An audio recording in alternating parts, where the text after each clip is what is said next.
Today's presentation, how to pass the private pilot FAA written test in less time. Our presenter today is Brett Kobe, who's the Senior Vice President at Sporty's, where he leads the video production and pilot training course development team. He oversees the creation and distribution of over 30 aviation courses. Brett's a master flight instructor and airline transport pilot. He enjoys flying recreationally as well as professionally in a Piper Aztec and a Cessna Citation jet. And he's considered a leading expert on electronic flight bags and mobile app usage in the cockpit. And he's the editor for iPadPilotNews.com. So with that, I'm going to go ahead and turn control of the presentation over to Brett so he can get started with today's webinar. Thank you, David. It's great to be here. As we make this handoff, I want to say thanks to EAA and David especially for hosting this today. I've worked with David for several years now at EAA with a bunch of different programs, including the Young Eagle program that he leads now, and really does a great job there with everything he does in EAA in general. And Sporty's is happy to help and contribute to that in getting more youth interested in aviation and making sure we have a strong pilot population for decades and decades to come. Topic today, how to pass the FAA written in less time. And we don't want to just pass the written, but we want to do it well, want to get a good grade and good score on that. And that's going to be our objective here as we talk through the presentation.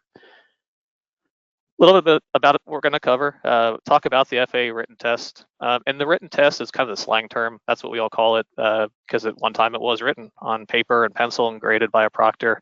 Today it's all digital, of course, taken at a FAA approved testing facility.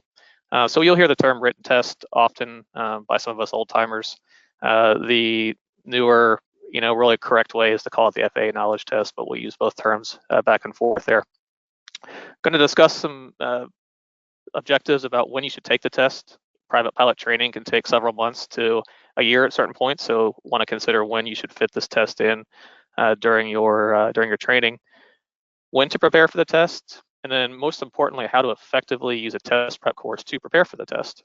Of course, you could spend hours and days reading FAA handbooks and studying all the dry material. That's probably not the most efficient use of your time. So we're going to talk about, again, the way to do this test effectively, efficiently, get a great score, and then prepare yourself for the check ride during your training. So let's just talk about a big picture topic here first, which is the path to a private pilot certificate.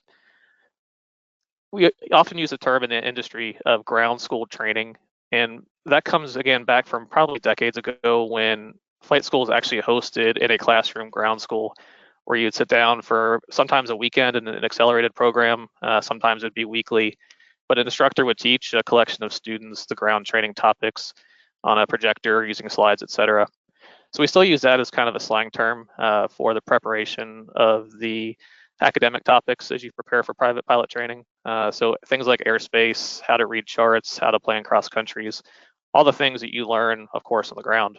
Because the more fun part is the flight training, of course. That's what we're trying to do is fly an airplane. That's the exciting part. That's why you go to the airport and get in the airplane. But there's also preparation you can do for the flight training as well in the ground and in your test prep study courses. Kind of two big milestones, actually a lot of milestones. One I don't have here is your first solo, the first time you're in the airplane all by yourself, but more from a checklist standpoint in which you have to accomplish in the eyes of the FAA is the FAA knowledge test.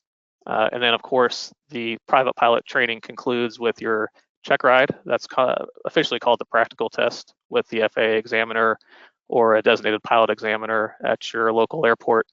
And that's where you sit down with them and go through the oral and the actual flight test. Provided that all goes well, you have a private pilot certificate delivered to you at the end of that flight. So again, that's kind of our big picture goal in the course of private pilot training. Now, today we're going to focus mainly on the FAA knowledge test itself, because that does bring a lot of apprehension to students. And it's really not that big a deal, though, and that's what I want to talk about and show how it can be approached reasonably, and just another box to check along the way towards your certificate. So the test currently is 60 multiple choice questions. There'll be 3 answers you can choose from. So kind of a common standardized test format. It's now a 2-hour time limit that recently changed last month. It was 2.5 half hours you were given. That's really not a big deal. Most pilots probably finish this in under an hour. 2 hours is very generous, but still plenty of time to get through that test at the facility. And your objective is a minimum of a 70% score, which at that point is either pass or fail. We see most students getting in the high 80s to 90s today using the online modern preparation tools. But again, you hit a 70, that's all that matters, honestly, when you go to take your check ride and present your completion results to the examiner. So what subjects does it cover? Here's a list. This chart actually comes from the Airman Certification Standards, the ACS, which I highly recommend checking out early on in your training. A lot of times we see students that are just coming to learn of the ACS towards the end of their training because it does cover the topics that you'll have on your practical test with the examiner.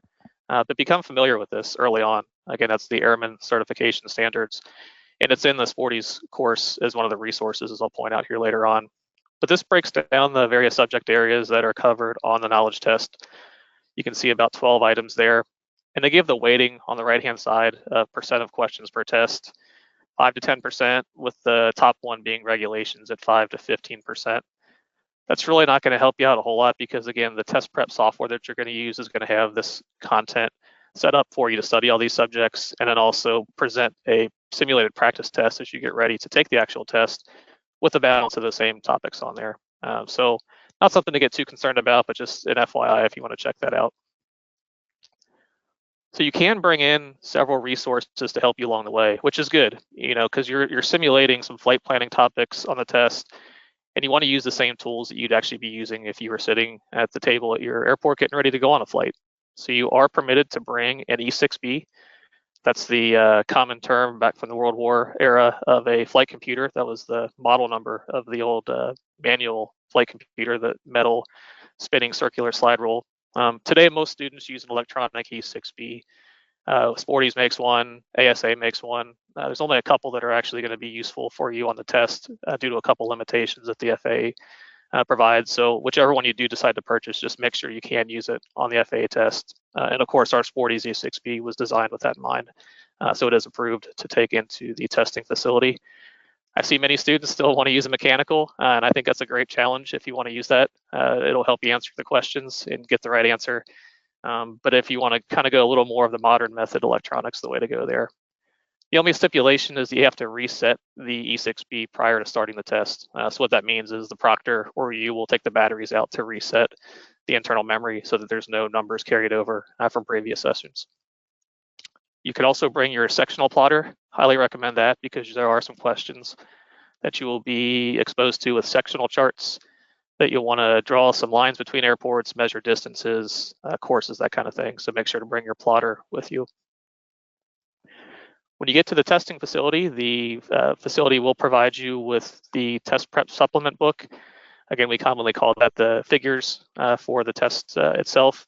That'll be all your supplemental things like aviation charts, performance charts, and then some other specific weather charts the questions will reference. And it'll provide you with paper and a pencil to work through for scratch notes, etc. So common question, when should you take the test? There's a lot of different opinions here, and there's really no right answer. So I just want to give a couple things to consider based on your actual training schedule. Many schools offer accelerated training now, where they expect you to show up with a lot of preparation done in advance. And we do this a lot here at Sporty's, where students will come in for 2 to 4 weeks and try to knock out as much as they can, flying once or twice a day during the good weather months of the year. And if that's your goal, you really want to have a lot of this preparation work done ahead of time and be ready to take the test when you step into the building. And again, that's where using an online course in advance will help you prepare for that, and really a lot more reliance on you to learn the material on your own and come in with practice tests completed and ready to go take the actual knowledge test. Again, that's a very accelerated program. Most people today aren't going through that type of program, but that is one of the requirements that we see often for people on that schedule. Now, on a more traditional training schedule, where it's going to take 3 to 6 months to get your private certificate, there's really no rush to knock it out early on. And in fact, I'd recommend waiting post-solo and honestly even post-cross-country training to some extent, because again, while you will be using online courseware, test prep tools, you're going to learn a lot about how to answer questions natively just by your training. There are a lot of practical questions on the test, despite what a lot of people say out there. And some of that material is just going to come natural to you by actually going out and flying trips, working with charts, working with performance charts, etc. So I'd say post-solo, post-cross-country training, obviously before the actual FAA check ride is scheduled, is a good time period there. If you want to overachieve and get it done early, there's absolutely nothing wrong with that either. Just remember, though, that you have to be a minimum of 15 years of age to take the test, and the results, once you take the test, are good for 24 calendar months.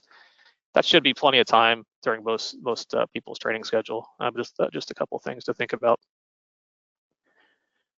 So I want to talk a little bit about how I prepared for the knowledge test and what I call the old way, which is odd for me to say because I don't feel like I've been flying that long. I guess it's 2 decades now, which in the scheme of things is getting up there in the years. So the old way for me was the late 90s. We didn't have iPads. We didn't have modern computer software. I think the internet was just becoming popular then and useful, but there weren't test preparation tools on the internet. So we went to a book, and the book had lots and lots of questions, had lots of answers and some explanations. And you would sit there and flip page by page, memorizing answers, highlighting the correct ones, making any notes along the way. Your resources were FAA handbooks. And then again, a lot of the ground school type concepts were popular then, where we hosted these at Sporty's 20 years ago. Students would come in here for the weekend, cram for 8 hours over the course of 3 days, and then be prepared in theory to take the test on the 3rd day. And that was effective to get the test done, but it really wasn't a great way to learn the material and make the most of what's presented on the test. And so for that reason, coming into the 21st century and 2020 decade here, I like to consider this the modern way now, which is to take advantage of online resources and use more interactive self-study tools to prepare on your own and make better use of your time at the airport with your instructor. More importantly, these aren't tools that just prepare you for the knowledge test. It's really a comprehensive system that prepares you for these ground school topics, but also each flight lesson. So I like to call the Sporty's Learn to Fly course that David mentioned earlier as a ground and flight school. And along the way, it's going to prepare you for the knowledge test. And that's really an important distinguishing point among other options out there, providers, that we want to look for a solution that, again, is comprehensive to prepare you for all phases of your training. And again, kind of following that theme of technology, the course itself will provide you with an endorsement to go take the knowledge test. And I'll talk about that endorsement a little bit more coming up. But again, it is all self-service. So you can complete the course on a weekend, 2 in the morning, complete your practice test to meet the requirements, and request the endorsement right on the spot. One thing I want to point out, as I make a note there at the bottom, is that the FAA no longer publishes all of the sample questions to review. I'd say about 15 years ago, they used to do that. So any provider could go on and grab those questions and present them with some custom explanation or custom training. So it's important when you're researching products or software to use that you're looking for much more than just the questions, but again, that teaching material also to help you learn the material, not just memorize questions. Another key point I want to bring up is that we hear a lot of instructors and educators talk about the knowledge test as just a rote memorization and just a way to go through and you should memorize answers and knock the test out and move on to the next goal. And I think that's really bad advice. I think you should treat the knowledge test as a learning experience. Yes, there are some rote memorization elements. You have to know some regulations, some very basic numbers, but there's also some practical things you can learn about it. And as you go through questions and understand the material, you're going to feel comfortable answering them, but they're also going to make you a better pilot and better educated as a private pilot. And so for that purpose, we want you in our software and online courses to spend some time with questions, learn the material, take a deep dive if you need to. If you see a question you don't understand, go research it further, go understand why it is the way it is and not just an answer that you stick in your brain to answer a question and move on. And you're going to see as we go through a demo coming up, that is our philosophy and how we go about training with our Learn to Fly course. So just a quick overview of what the Sporty's Learn to Fly course is. 15 hours of HD and 4K video training. And that's really the core training material that you're going to get started with is the video training. Again, ground school, flight school, but then also in addition, along the way, you're going to learn and prepare for answering the test prep questions. Also includes a full flight maneuvers guide. So that's part of the flight school element. So as you go up before each lesson, your instructor is going to brief you ahead of time. Today, we're going to cover power off stalls and slow flight. But you can come into the course and review both video training and step-by-step process of how to complete those maneuvers. It's going to make your time in the airplane that much more efficient with your instructor as you'll be prepared for what to do with the controls, what the checklist items are, what the completion standards are ahead of time. There's a full digital FAA handbook library, so all the books that your instructor will assign to you: Pilot's Handbook of Aeronautical Knowledge, Airplane Flying Handbook, Aeronautical Information Manual, the list goes on. Those are all there in a nice interactive PDF viewer where you can bookmark, make notes, etc. And then, of course, one part we don't really think about a lot of times in a preparation software is check ride prep. That is another test at the very end of your private pilot training with the examiner, where he or she will ask you questions, an oral test essentially.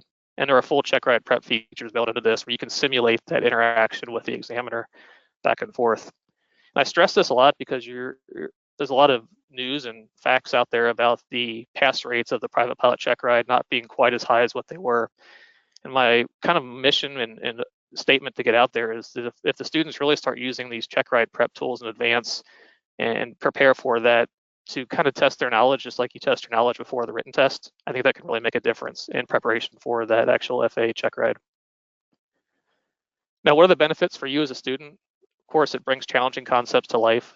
Video training shot from in the airplane, advanced motion graphics, really helps students understand complicated topics and breaks them down, which equates to saving you time and money during your training. Of course, the better prepared you are for each lesson, the less time you have to spend with your instructor going over some basic material. As I mentioned, better prepared for each flight lesson really is the key word there, not just the ground lessons, but flight lessons. And then, of course, self-service, self-study for the knowledge test. Now, I'm also a flight instructor, and I've worked with students that have both used courses like this and those that haven't. I can tell you there's a night and day difference when a student comes in and they have prepared in advance for their lessons and are doing this knowledge test preparation on their own ahead of time. The lessons go so much smoothly. They know what to expect along the lesson. And all that equates to is you get your certificate in less time, which of course equates to less money. And you get your private pilot certificate and start flying on your own that much sooner. So it's just really a more efficient way to go about this whole process. You can also share your progress with your instructor. Flight instructors have access to an entirely different CFI portal that they can come in and see how you're doing in your course. They can see how you're doing in your test prep to find weaker areas. And if there are some parts you're struggling with, they can identify those and tailor lessons right to your progress. So I'll show you how to do that in the course itself when we get into the demo. But a very key point there to be able to share your test prep progress with your instructor. Nice feature here, and especially today, only a couple times a year we do this. The Learn to Fly course is $50 off, so it's $229.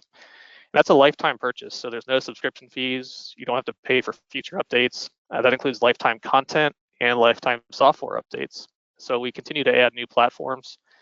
Right now, your singular purchase gets you access to the online course, dedicated iOS and Android apps. Those are called the Sporty's pilot training apps, and then 5 smart TV apps on all the major platforms like Apple TV, Roku, Google, Fire TV, etc. And that's a really nice, convenient option to watch the HD video training on the big screen and really appreciate the HD and 4K video content. And then maybe use your iPhone or Android phone for test prep. You can study questions here or there when you're on the go, and all the progress stays in sync. So it's a really convenient platform to use. And again, it's single purchase, so you don't have to worry about if for some reason you don't complete your training in a year or 2 years, you're going to have your course there as long as you need it. And then also very useful after your check ride to use the course for recurrent training, prepare for flight reviews, etc. Okay, so with that, I'm going to jump into a demo here of the course itself and show you how to use the actual test preparation tools at each step of the way as you prepare for the test. So what we're looking at here is the Learn to Fly course. This is the private pilot track. I'll point out, though, we call it Learn to Fly course because it actually includes 3 different tracks based on what your objectives are. So majority of our customers and students go for the private pilot certificate, but we also have tracks for recreational and sport pilot that cover those, both the video training and the test preparation tools. So you have a lot of options there based on what you're trying to do. I'm not going to spend much time in the video training other than to point out that there are 6 main chapters. Each one's broken down into bite-sized content based on subject matter, and they'll mark off as you complete each section. Each one also has review notes here. They have review quizzes. So these will, again, kind of help you prepare to some extent relating the real-world training to the actual knowledge test material. transcripts, and then related content that'll jump you right back into the FAA handbook. So lots of ways to study that information there as you go about. We also just added interactive scenarios that allow you to actually digitally interact with some various content. I'm going to save that for after the test prep section if we have time to give you a quick preview on how that could be used for knowledge test preparation. So main goal should be to go through all the video training start to finish in linear order. It was designed and built for certain objectives in mind to kind of build and start on basic teaching elements and training topics, and then conclude with the more advanced topics, cross countries and air traffic control, night flying, that kind of thing, the same way you'd advance in your actual training. Now, once you do all that, head over here in the menu to the test prep section. This is where you will begin to study and prepare for the FAA knowledge test. And the first thing, if you're a new user, is to follow the guidelines here at the top in this getting started guide. And that's what I'm going to do here now, is walk through that. But on a big picture view, we're going to study each category. So we're going to take groups of questions and study them by subject matter and learn more about them. Along the way, you're going to mark questions, so questions you don't quite understand. And then the system will also track questions you answer incorrectly that will allow you to go back and review those later. As you're starting to feel more comfortable, there's several review options that will show. You can do sessions on random questions. We have a AI smart study session, which will take your weakest areas and weakest subject matter and questions and build custom study sessions on the areas that you haven't been as strongly performing on. Then the final step, once you get through all that, is to begin taking some practice FAA tests to gauge your readiness for the actual thing. So these simulate that 60 questions with a time limit, and you can go through, grade them, see how you're doing. Now, our goal here in our course is for students to achieve scores of 80% or higher on 2 FAA practice tests. Personally, I think you should be striving for the 90% range, but our bare minimum here in our course is to complete the video training and earn 80% scores. And all that progress is tracked over here on the left-hand side underneath the menu. So let's go ahead and get started and show what some of this looks like. First thing is to start a new study session. And you have various options here. So you can select categories, random questions. Smart Study is the session I talked about a little bit ago about grabbing your weakest categories and weakest performing areas. You can review any question you marked at any time here. Questions you've always answered incorrectly. And you can search for a question based on keywords. Sometimes you might take a session or a test and remember a key element, but don't remember how to actually get to it. Question search will take you right to that question to review it. Then we have 2 modes to study. You have question mode and flashcard mode. We're going to start with question mode here. And what you'll see is I have some history already saved up here. We show your performance in each category based on most recent session, last 3 sessions, and all sessions. So obviously when you start out from scratch here, you're not going to have any of those performance numbers, but I want to have some information here to show you how you can use that effectively. Now, as you're going through the video training, my suggestion would be to come in at certain points and find subject matter relevant to the video training that you covered. So the course starts off with aerodynamics. So we're going to select a couple of those categories, which is probably where you'll start also, I'd recommend when you begin preparing for the test. So we have a session here that's going to create 53 questions. And here's our main test preparation view.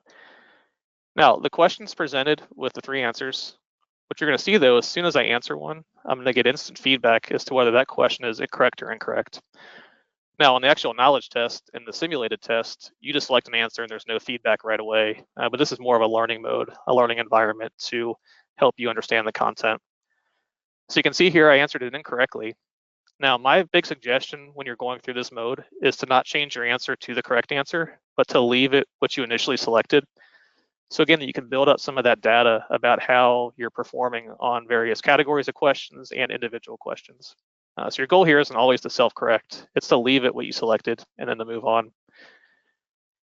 Each answer we have written a custom explanation for. So these are all written by our Sporty's team of flight instructors, again, to help you understand why the correct answer is correct and why the incorrect answer is not correct. You also have the ability to dive deeper, as I mentioned, is an important part in this process, by clicking here and referencing the FAA handbook and the chapter specifically that covers that training material. So in this case, we're going to go to chapter 5 of the Pilot's Handbook of Aeronautical Knowledge on aerodynamics. Can bring out our outline here Actually, we'll go to thumbnails, and you can go through, find the page that's applicable. You can also search. This is a really powerful search feature to jump to any kind of topic also. And you can even make notes. So full annotation tools that'll save into your document for future reference. So not all questions you're going to need to do that. Some you're going to have, again, some good experience with. But if you're taking this test or studying early on in your training, this might be a good way to supplement that and build on some of the knowledge needed to answer these questions. As you go through, let's say we answered this one correctly. You also have the ability to mark questions. So let's say we have a little confusion or a little bit of misunderstanding on this. I'm going to use the mark function, which will also mark it over here in the little WinSock. Say I want to come back to it later, or I want to talk with my instructor about it. Your instructor can also see your marked questions on their side. So use that tool in however way you see fit. But again, a very powerful way to go about that. We'll find an example here. All the figures are referenced. It's not a whole lot in this category here. I might come back to a different category to illustrate. Here's one here. So a lot of questions will reference figures, and these are the images in the supplement book that's provided to you at the testing facility. You can click on any one of those right here and see that, and you can make it bigger if you want also in a new tab. You can print them out if you like. I know a lot of students like to print out some of the sectional charts for easier viewing, but you'll be able to reference those right from the test questions here as well. There's a download all figures button that'll download the PDF of the entire supplement. So a lot of students like to use that as well. Maybe have it on their iPad next to their computer to use it as a kind of a supplemental resource along the way. So we hit the grade session. Obviously, we didn't finish this one, but you can kind of see how this works. We didn't answer all the questions. Yes, we're going to confirm we want to grade it. Didn't do too well here, but a couple options you want to be aware of. You can go back after any session and review all the questions. You can review just the missed questions. You can create a new study session from that session and then save it, which will happen automatically as well. I really like to go through and review missed questions, which will just isolate those that you answered incorrectly to again kind of reinforce that material. And you could even take a new study session just based on the questions you missed, which again, I think is a really good idea to reinforce those key subject areas. So what'll happen here over time is you'll have your study history. You'll be able to see all your sessions. You can expand each one also and see how you did on a high level on each category. So you can see here in this session, we didn't do too well in aircraft performance, did a great job on regulations, operations, and planning. And those same options I just mentioned, you can come back and review, or actually this is how to start a new session based on answers, questions answered correctly, incorrectly. Here's your marked questions, or retry the entire session.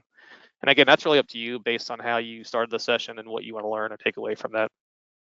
But the goal should be early on and to go through each category in groups, so you're exposed to all the different options of what you might see on the test. There's an option here at the top right of the study history, which is the advanced category breakdown. And this is going to be skewed now since our most recent session was abysmal. But you can kind of see some of the data it's going to provide that will allow you to redirect your study efforts in specific areas where you have been weakly performing. And you can see the various percentages here based on those results. So just a lot of analytics here for you to use based on how you see fit as you prepare and focus your efforts on various categories. Now, as you're feeling comfortable, you've been exposed to all the questions, you feel like you're in pretty good shape to start gauging your readiness for the actual test. That's where you'll use the FAA practice test function. So we'll go ahead and start that. Information here on the actual test, again, what you can bring, what the passing scores are, and test reports. This is basically everything I covered earlier on in the presentation, but a good review here to take and take a look at before you take a practice test. Now in these sessions, I don't get any feedback. I just select an answer, so on and so forth. So this is where you go through and actually simulate what you'll experience at the FAA testing facility.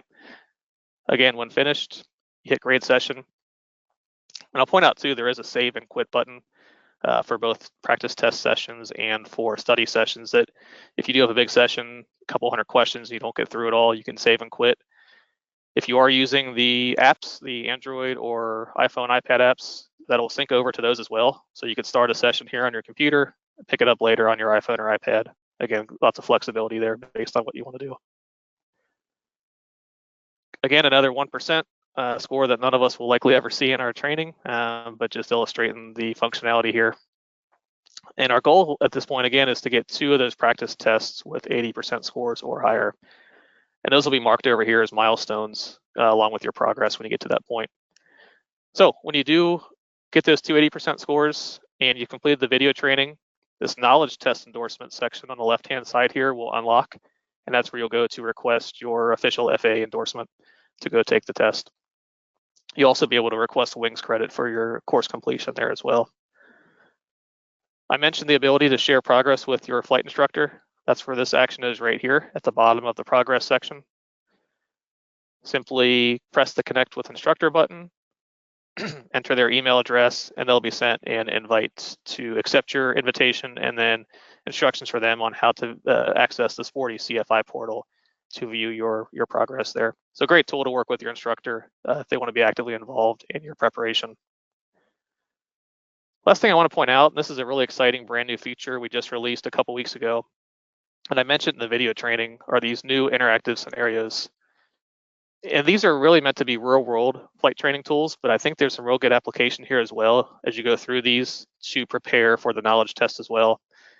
Things like airspace, how to read sectional charts. What I want to point out that's really nice for that training is a VOR simulator. That's a topic a lot of students struggle with in the early phases to visualize how the VOR works. And what this allows you to do is move an airplane around, kind of a simulated environment, and see how the needles respond. You can move the heading of the airplane. You can move the VOR course. So there are several questions on the test related to VOR navigation and how this works. And this is a great tool to have alongside that. Enter the information that the test prep question asks for and help you visualize and better understand the material. Again, getting away from that rote memorization, but more of that application and correlation understanding to really understand the concepts. So invite you to check those out. If you're an existing user, you'll see these in here now at the bottom here in interactive scenarios. Each one of these are also connected to the respective video training topic. So airport signs and markings will be on that section.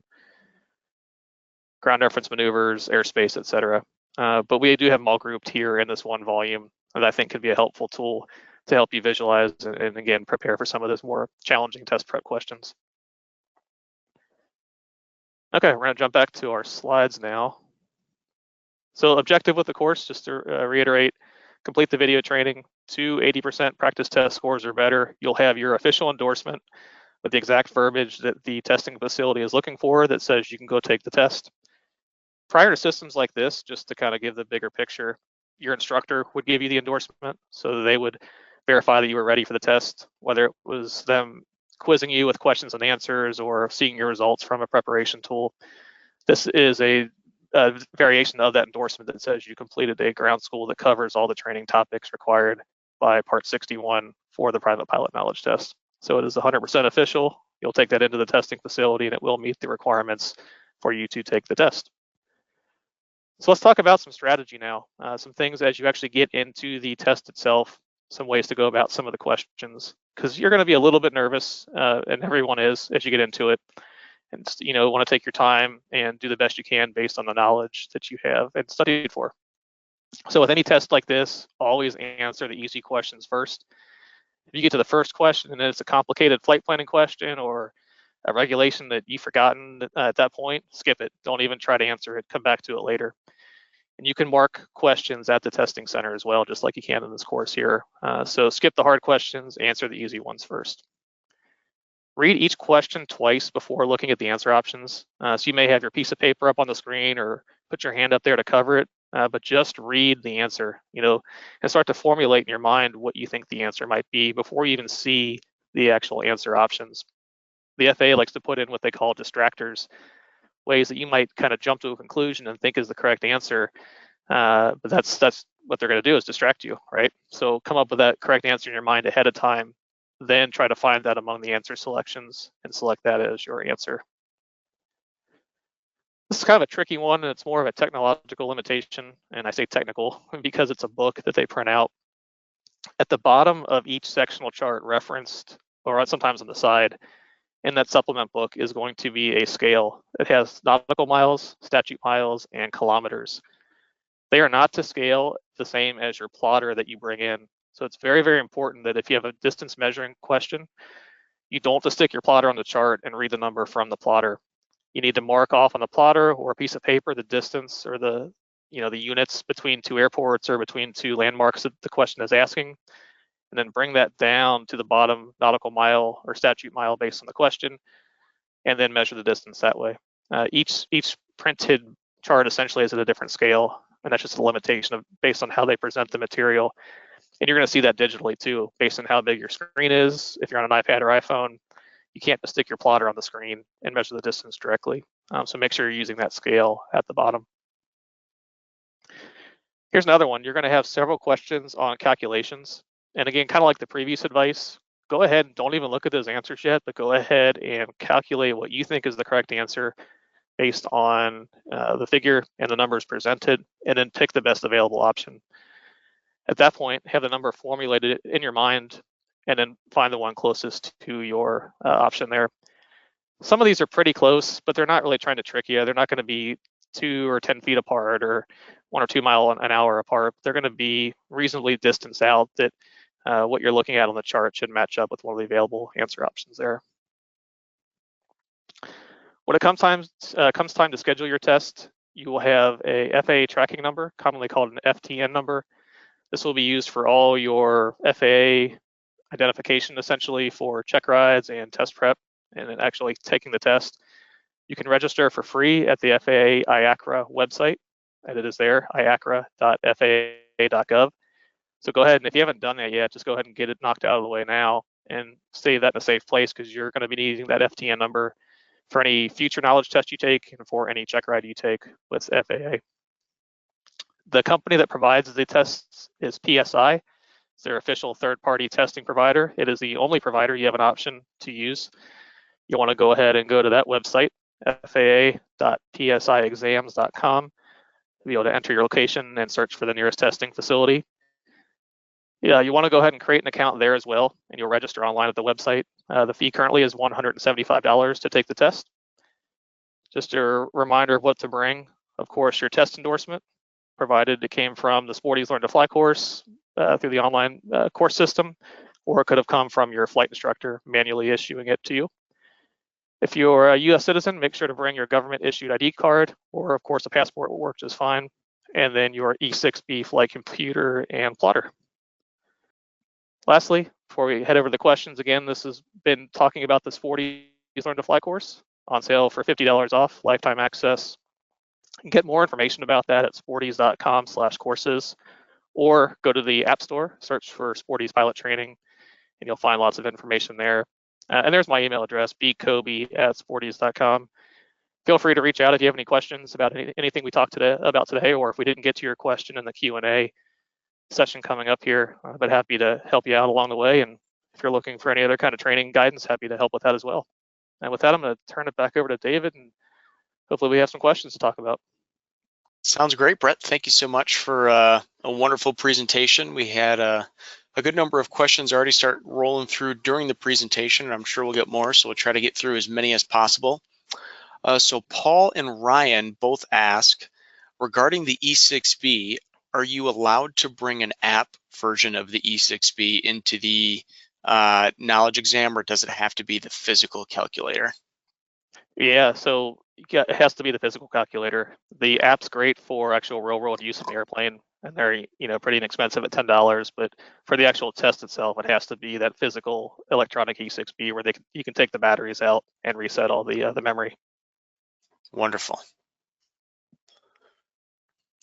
All right. So Neil asked, what is the difference between recreational and sport pilot? Sure. So recreational, not as common these days, limits you to typically 50 miles from the airport in which you're endorsed for when you get the certificate. Limited on horsepower on the airplane. I think it's around 180 horsepower on the airplane itself.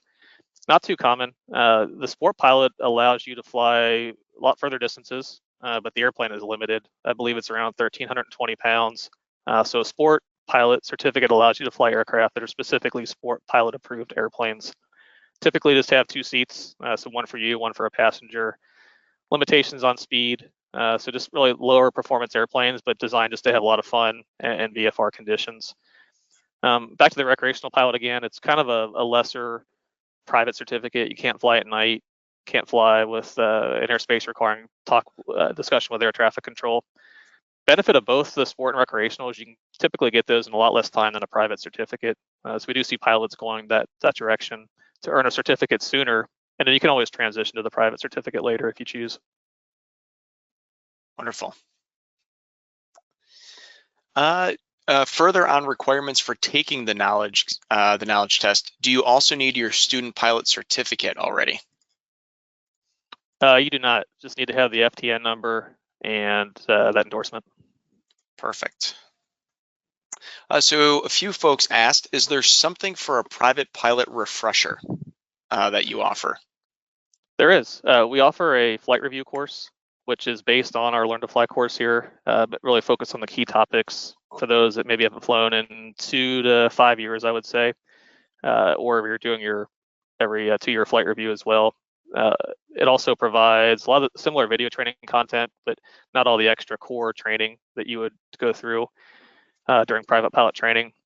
With that being said, if you haven't flown in maybe 10 years, 20 years, and things have changed in terms of technology and airplane flight instruments and how we deal with weather now with ADS-B, I would still consider going for the full Learn to Fly course to really go through and get up to speed with all the changes that have happened over the course of a couple decades. Got it.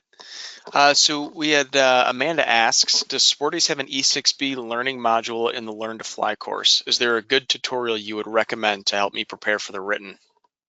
We do. Sounds specifically to the E6B. Yeah, absolutely. So down here in the supplemental training, I'll point out a couple things. First off, we have a section on how to use the mechanical E6B. So if you're feeling adventurous, we have a deep dive into how to use all the features there. And then we also, I'll see if I can find it on the first try. There we go. There's a full 18-minute, 17-minute section on how to use the E6B to prepare for the actual FAA test. So we'll go through all the various questions and options you're going to see and how to use each of the functions to get ready for that. Great. So Linda chimed in and she asks, does the course update as technology updates? It does. So as David mentioned, I fly professionally and for fun also, and my cockpit is full of all kinds of gadgets and latest gear. So we're very tech focused here at Sporties, and we want to relay that content, that training advice along to students. So a big picture kind of philosophy we have is not just to teach to the basics of what the FAA requires, but what's the real world use of technology, how to make the most of your iPad, the glass cockpit, your ADS-B receiver, all those kind of things. So you're going to find all those kind of teaching tips along the way that probably aren't going to help you on the knowledge test, because the knowledge test kind of focuses on more of the basics. But the course itself is continuously updated to make sure we do cover the latest technology. And that's where we try to set ourselves apart also, is by providing those updates free of charge. Whether it's this year or in 5 years from now, you're going to continue to get those in your course along the way. Great. We did have a question come in. My FAA exam is scheduled for May 26th. I'd like to get some more studying in before I take it. Am I able to reschedule? I don't know, but I would think so. I would check with the PSI website on that. I don't have a good answer without guessing on that, but I would contact PSI. They have a customer support team that I would think that would be possible to do. Got it. So we got a lot of questions coming in, so I'm trying to scroll through. Maximus asks, is it good to take the courses before you start ground school, or is the Sporties course a complete ground school? It's both. So the answer, I think if you have the time, I'd highly recommend going through it if you do have the time before even going to the airport, just to get ready for some of the material. And then kind of how we do it here, we have a flight school here at Sporties, 20 airplanes, and I think we're up to nearly 300 students. We definitely recommend the students use this as their ground school. Now, typically, it's up to the instructor then to gauge the readiness and knowledge of their actual student. Some students can use this course for nearly 90 to 95% of their ground school, depending on what kind of learner you are. Some students like to be reinforced and sit down with their instructor to reinforce a lot of the content. But used effectively, yeah, absolutely, it could be definitely a substitute for the ground school requirement. Great. So Bob just chimed in and he said, you can reschedule, but you have to do it at least 24 hours in advance regarding rescheduling the written exam. So thank you, Bob. All right, let's get back up here to some of these other questions. Oh, so Antonio asked, joined a little bit late, so I apologize if you guys have already covered this, but is the written exam the same for private and sport pilots? It's similar. The main differences are going to be typically regulations. So there's a different set of regulations that apply to the limitations of a sport pilot versus a private pilot. And then it's not going to go into some of the other advanced topics and capabilities that a private pilot can do. When you use this course here and you're in the actual sport pilot track, the test preparation is geared specifically for the sport pilot and the differences in the questions. Perfect. All right. Let's see. Got some flagged up here.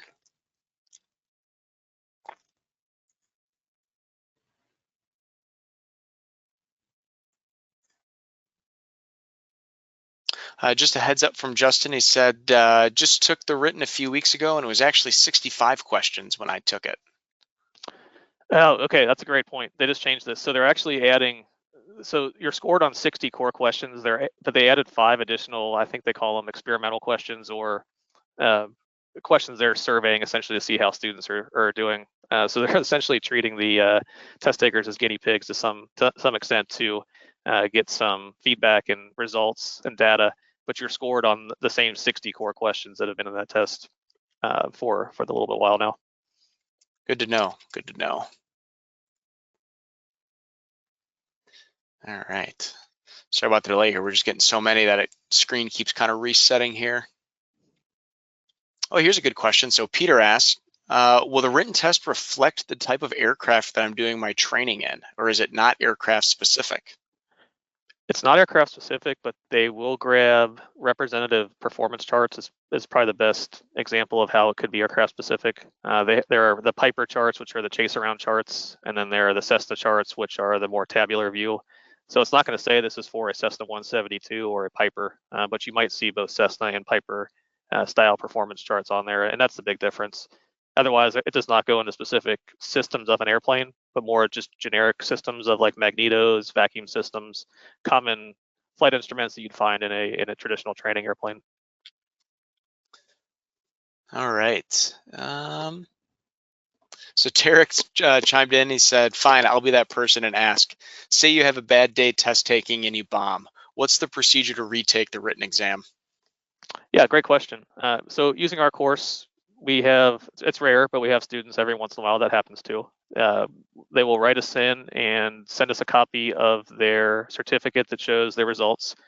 We'll work with that student to give some guidance on how to go back into their course. We'll look at their actual study history and give some guidance on what to study and what to prepare for. And then typically we want to see a little bit better performance on the actual practice test then. So have them focus on their weaker areas and then go ahead and take 2 more practice tests again with some higher scores. And we will give that re-endorsement again from the course for no extra fee. So on that topic, is there a limit to how many times you can retake the course? Nope, you have unlimited access. It's for one user, of course, so it's not meant to be shared with multiple pilots or multiple students. But lifetime access, watch the video as much as you like, take as many practice sessions as you like. It really is unlimited from that standpoint. Great. Catherine asks, how soon is the test graded and when will the results be available? You get them right away. So as soon as you take the test at the facility, you hit that big grade button and you'll see your results right away, and the proctor will present you with your official results certificate on the spot. So it's all instant. So Glenn asked, any tips on how to handle questions that deal with performance charts and graphics where the numbers aren't absolute? This can impact the calculations, perhaps? I guess I'm not really following the question. The best way I think on those, we write detailed explanations for this kind of questions. Let's pull one up just as an example here. kind of a good review here of how we're using some of the tools. So we'll go in and select aircraft performance.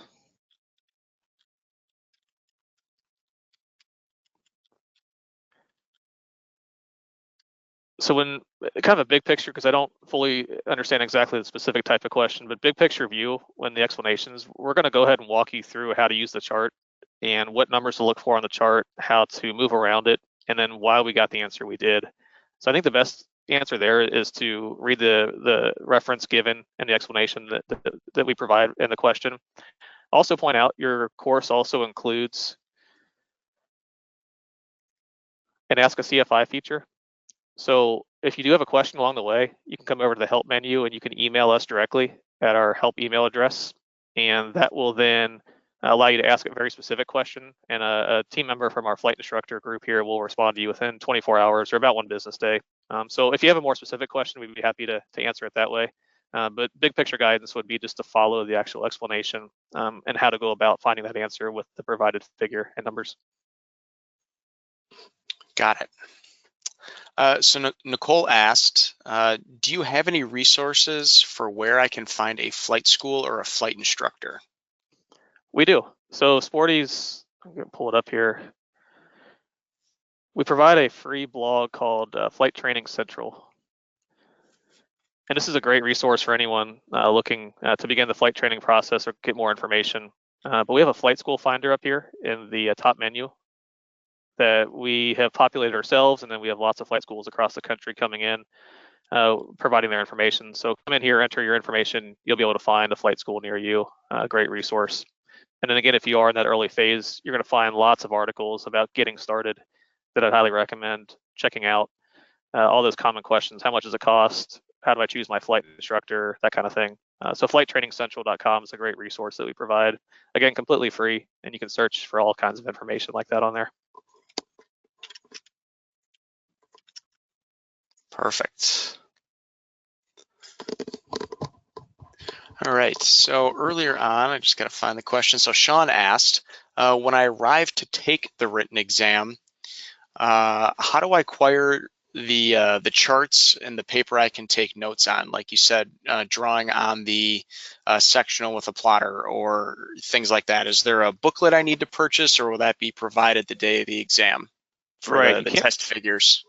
You can't bring that kind of thing in, but most of the facilities should provide you with kind of a see-through piece of opaque paper that you can overlay and then kind of use that to mark, because you can't mark on the book itself, obviously. That's the same one used by all the students. But you can use that to mark and make notes on there. So yeah, that'll be provided to you at the test, time of the test. Great. All right, like I said, a lot of good questions coming through.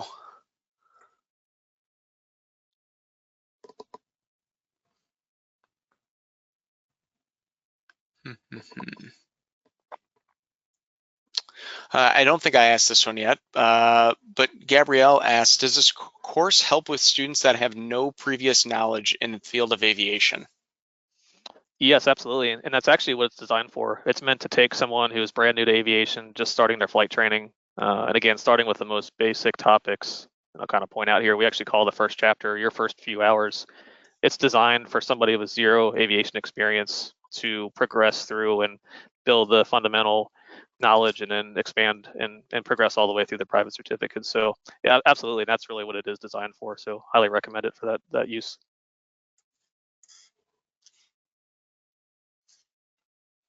So Lewis asked, is the written exam open book, or is that only the oral portion of the practical exam that's open book?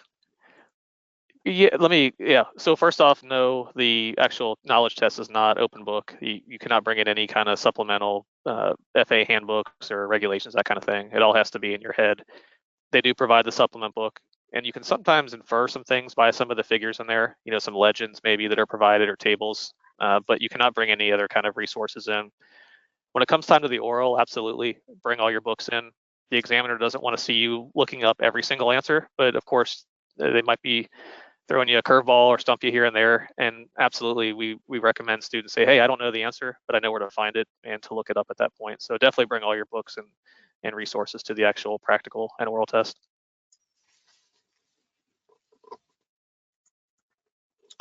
All right. So Marco asked, what's the best way to review material and questions that change over time, such as regulations and human factors related questions? Sure, great question. So the good thing in some regards and bad news. So the good news is the FAA moves at a glacial pace, so things don't change that quickly in that regard. So if you're starting up the studying process now and you're taking this test in a year, it's likely nothing's going to change on there. Now, on questions that come in, the big challenge for students and providers alike is that the FAA does not even tell us anymore what changes on the test. They used to provide guidance on big picture subject matter that was added or subtracted, and they stopped doing that, which the industry is not happy about. And currently, groups like AOPA and EAA are working to get more of that information brought out in the public space. With that being said, we operate a flight school here with, like I mentioned, hundreds of students. So our goal is to always be in contact with students and customers who are taking the test to stay up with what they're seeing on there that is new and what is being removed. That's really the best connection we have at this point to what's on the test. But we're adding question updates monthly in our system, both changes, updates, new questions, that kind of thing, to stay up with that. So Jason asks, I'm not sure if you have any advice, but do you know of any study strategies for those with dyslexia? Is that something you've experienced before? I haven't. I think the best advice there is to methodically go through, maybe even break it down. I'm going to jump back into the sections here and go to categories. So before, when I showed in the question mode, I picked several categories. I would go through probably just one category at a time and really, judge your performance. And again, as I mentioned, as you answer questions correctly or incorrectly, some questions are going to be easier than others to really judge your performance and kind of build your own analytics at that point that can then direct you on where to focus, the ones that are easier to comprehend versus that are a challenge. I haven't worked with students directly with that question, but that's probably my best advice, is to really just take bite-sized pieces as you go through the studying process, track your results, and then kind of come back here to the analytics to focus and know where to focus on specific areas for additional study. Since we got a little bit of time, I'll open some of these other ones up there that are slightly more Sporty's specific. So Roger asked towards the beginning, how is the Sporty's private course different from the King School or other online ground school offerings? Yeah, great question. And you can really use any of these products out there to prepare for the test. We all have the same genuine interest at heart to prepare you for the actual test and your training. I think look at the actual name of the course itself is a good indicator of what to expect from it. A lot of the courses and programs out there are called test prep, and that's their main focus, is for you to pass the test. And then there's other courses that are check ride prep courses. So pay attention to what the verbiage is and what the product is promoting and offering. I don't know those programs that well, so the best way I can speak to it is our philosophy, which is the Learn to Fly course, and we call it that, which is a combination of really everything you need along the course of your training, all in one package, which is ground school, flight school, test prep, as you can see, is a big component here, and then the check ride prep tools, and then all the auxiliary resources you're going to need along the way to prepare for your private pilot certificate. So, and I also recommend read reviews. There's some great discussions on places like Reddit, the reviews on the actual product pages from each of the suppliers. Google it. Different pilots have different opinions on what they're looking for in the learning style. I also recommend, all of our courses here, you can do free demos. So kind of try before you buy, in essence, and go through and check out and make sure you like the learning style, and try some of the other courses as well and see what really fits best for you. That's my best advice, kind of survey what's out there and know what the actual course's mission is in terms of whether it's just test prep or more of, again, this comprehensive style training. And at that point, decide what's best for you. So Brad asked, do you know if there's an average time required to study for the written test? So we see anywhere from, honestly, and it all depends on how much preparation you do outside of the test prep first. So again, it kind of comes back to when you actually go to take and study for the test. If you do it early on, before solo, and you haven't done cross-country flying and you haven't got into advanced airplane systems and that kind of thing, you're going to be learning a lot of this in the course itself. It's going to take you a little bit longer to build up that knowledge. If you wait till post solo, kind of post cross country, and really start engaging with the preparation tools, then you're going to have a lot of that knowledge built up just based on your experiences during your training at the airport. It's going to go a lot faster. So it can really be anywhere from 5 to 6 hours to 50 hours, again, depending on what your kind of past experiences are and what you've been exposed to. But we see some students fly through this, go through the questions and feel ready for it at that point. So Maximus asked, is there a minimum age you recommend for starting the course? Great question. So let's give some perspective there. So we provide this course to all young Eagles, youth that take their first Young Eagle flight, which, David, I've drawn a blank on what that age is. 8 years old is the youngest.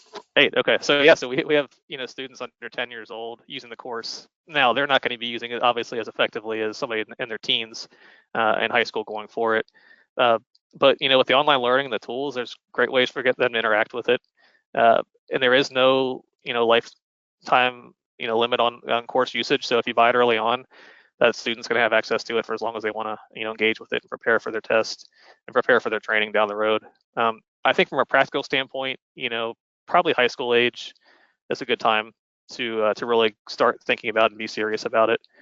Just remember again that 15 years is the minimum age to actually take the knowledge test, because even then those test results are good for 2 years, and the minimum age for the private pilot is 17. So just things to think about in terms of the timing of that. Got it. So Scott asked, can you talk a little bit about the Sporty's Study Buddy app?